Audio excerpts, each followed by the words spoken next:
Good afternoon, everyone. In a study done in 2017, 40% of high school students reported to have had sexual intercourse. 30% of those having had sex just in the last 3 months. And of those 30% surveyed, almost half did not use a condom. These are very serious numbers that are reported on the CDC website. Fortunately, these numbers are steadily declining since the mid-1980s. But they do reflect a need to properly educate students with current and accurate information, not scare tactics and vague information in hopes that it will dissuade students from having sex and engaging in their natural biological drive. As eligible voting adults that have young grandchildren, I am hoping to persuade you to vote for change in funding for sexual education. Our best defense against STIs and unplanned pregnancies is a good offense.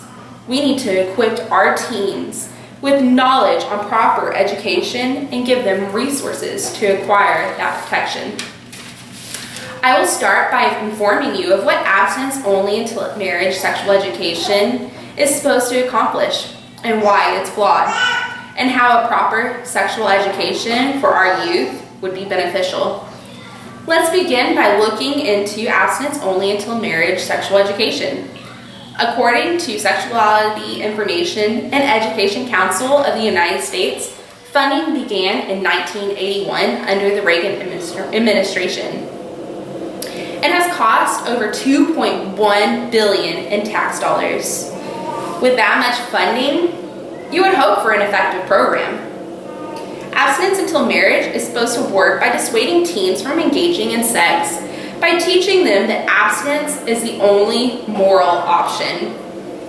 According to KFF.org, they teach that abstinence is the only effective way to prevent STIs and unwanted pregnancies. They provide no education on methods of birth control and condoms other than their fail rates. So how is abstinence-only education harmful? In a study found on NCBI, abstinence-only education has actually been shown to positively correlate with teen pregnancies. Even when socioeconomic status, teen education attainment, and ethnic background are considered.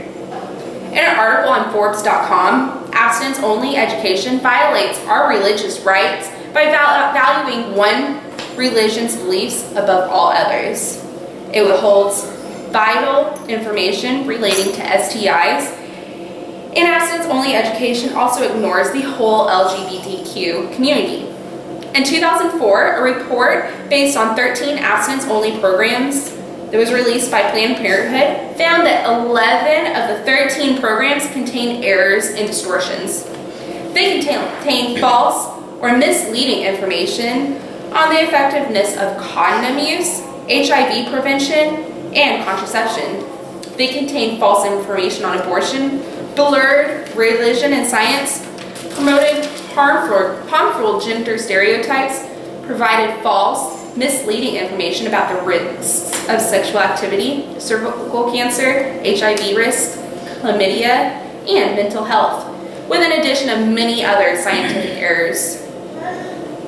Another study published on Planned Parenthood in 2007 looked at 4 abstinence-only programs and found that none of them prevented teens from abstaining in sex. None of them helped teens abstain from sex.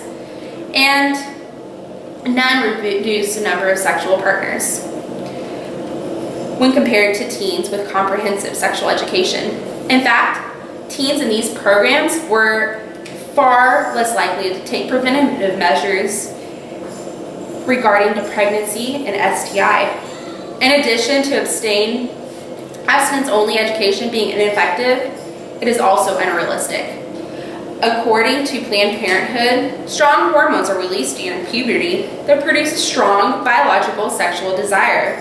Also, abstinence only until marriage is unrealistic because adults are choosing to get married much later in life, if even at all. We have talked about what abstinence-only education is and how it's harmful. What would What would be an alternative? A quote found on kff.org defines comprehensive sexual education as including medically accurate, evidence-based information that about both contraception and abstinence, as well as condoms to prevent STI transmission. According to Planned Parenthood, it provides accurate information on our anatomy, our sexuality and orientation, pregnancy and prevention, sexual abuse, and information on STIs and STDs, and how to protect yourself. It promotes healthy attitudes regarding sex and your sexuality, and that they are nothing to be ashamed of.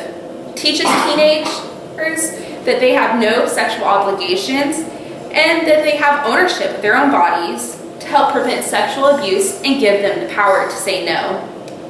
And teaches them to remain abstinent until they choose that they are ready, and how to obtain contraception when they are ready. And now to conclude, proper sexual education should be a right afforded to all young adults. In a perfect world, every parent would provide their teens with proper sexual education. Unfortunately, many teens don't get that, and they rely on the school system to fill in the gaps that their parents leave. Schools should be providing scientifically accurate education when it relates to STIs and teen pregnancies and pregnancy prevention, rather than a heavily religious-based, gender-biased, and orientation-exclusive education. A proper education has the ability to educate young adults about their bodies, help take control of their bodies, and to not be afraid of what is biologically natural to them. Thank you so much.